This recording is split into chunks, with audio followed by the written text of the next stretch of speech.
en la ciudad de Buenos Aires por Juntos por el Cambio. ¿Qué tal, Carla? Daniel Rodeguiero te saluda. ¿Cómo estás, Daniel? Buen día a todos ahí. Bien, bien, muy bien, muchas gracias.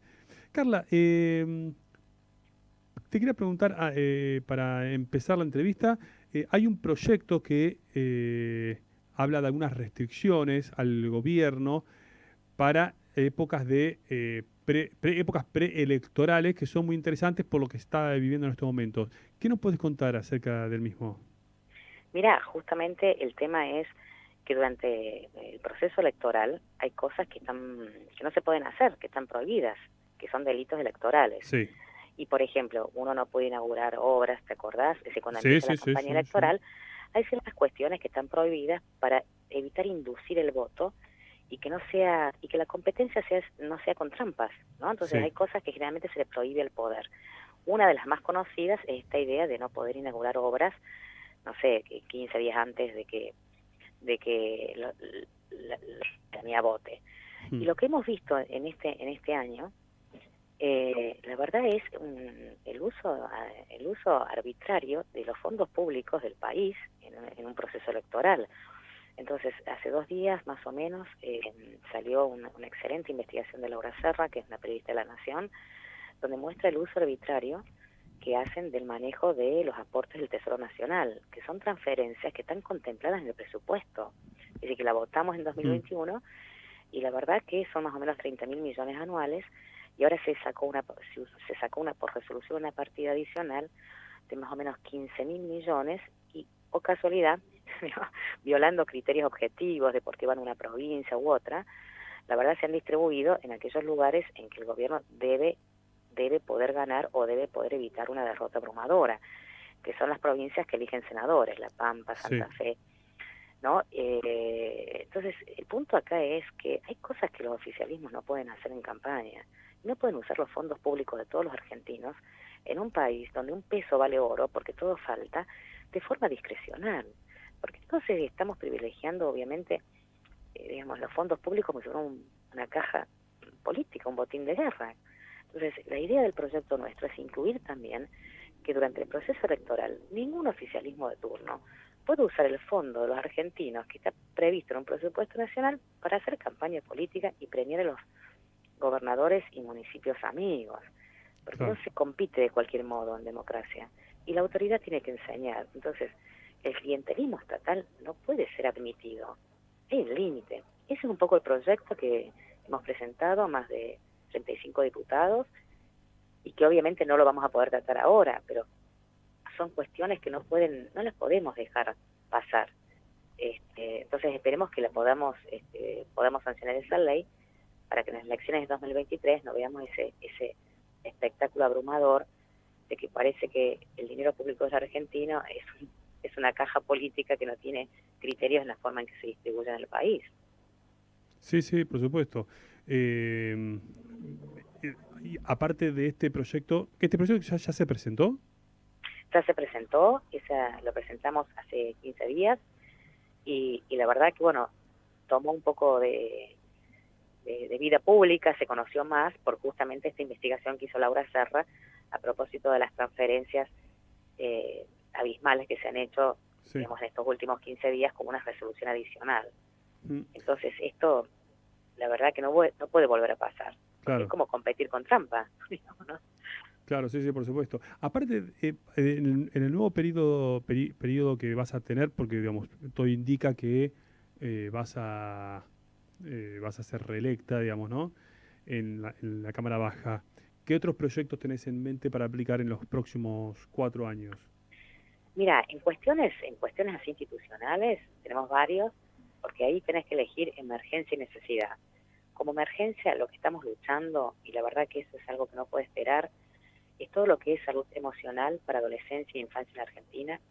Verdaderamente, los adolescentes son niní, la mayoría de los políticos los nombran como el futuro, pero la verdad que no tienen presente.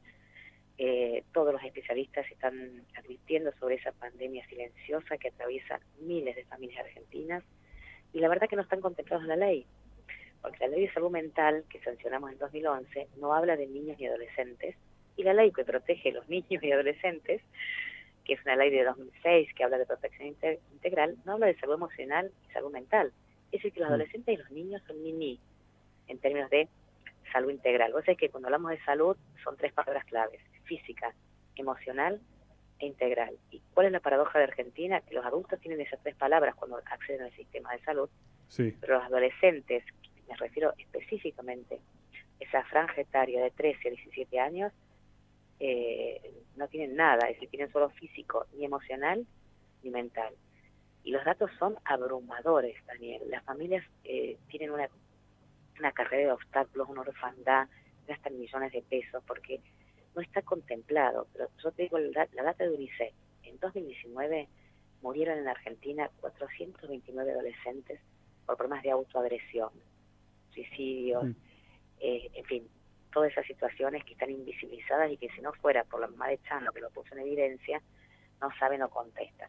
Entonces necesitamos terminar con este país que nos presenta un estado cartón, con mucho titular y pocas políticas. Esta es una deuda histórica. Los adolescentes son prioridad en la agenda, digamos, de desarrollo del mundo porque la están pasando muy mal, y el tema emocional y la contención emocional y el acceso a la salud mental en Argentina hoy no está garantizado. ¿Y te gustaría meterte con ese tema?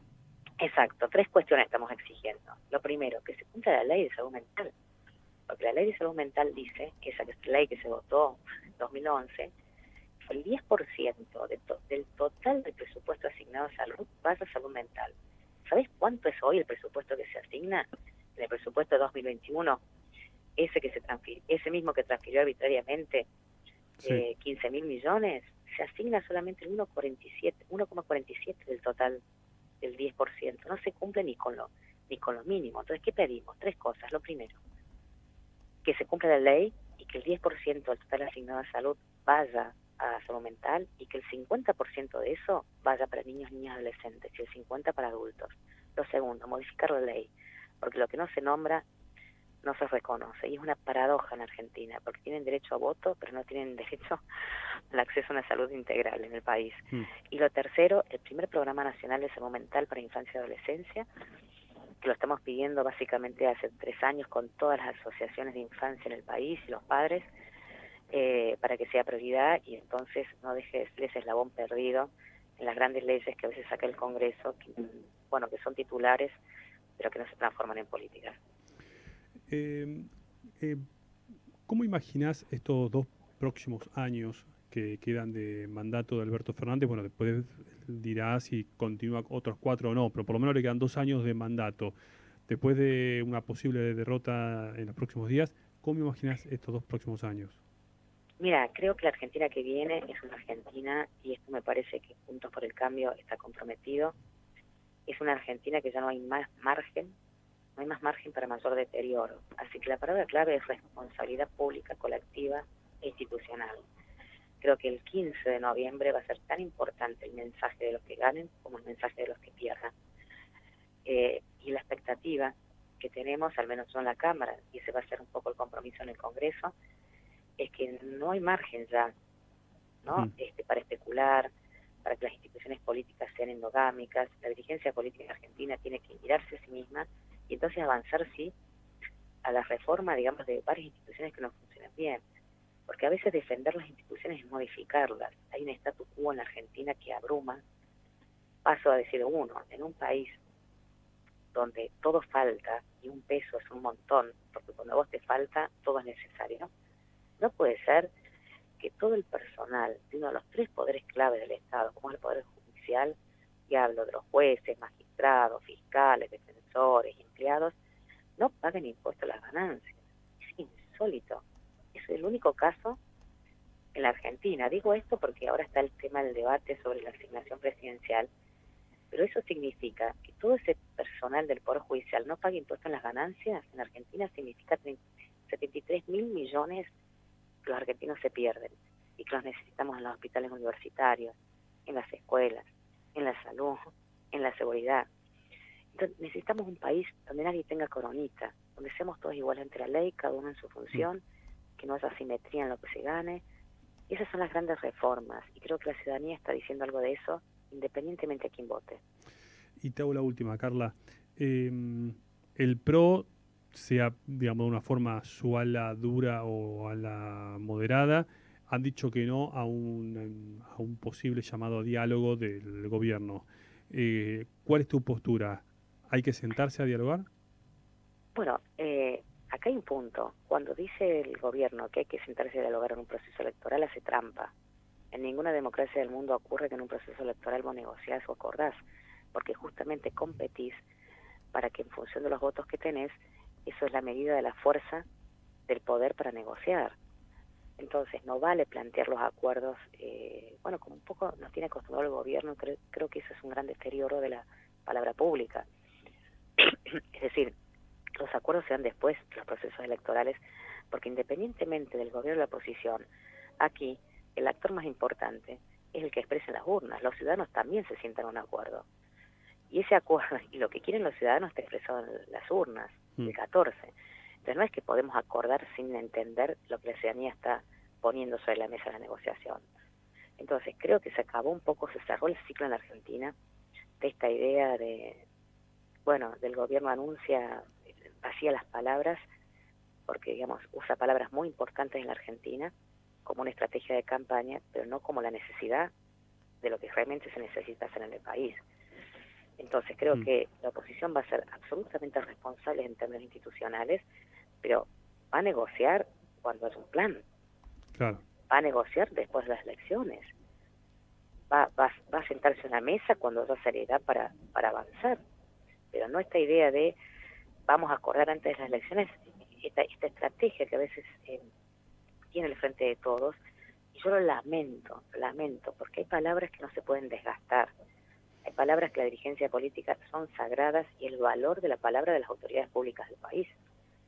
Entonces, no se puede gastar la palabra acuerdo. La palabra acuerdo funciona después del resultado electoral con un plan en la mano. Si no, no hay brújula.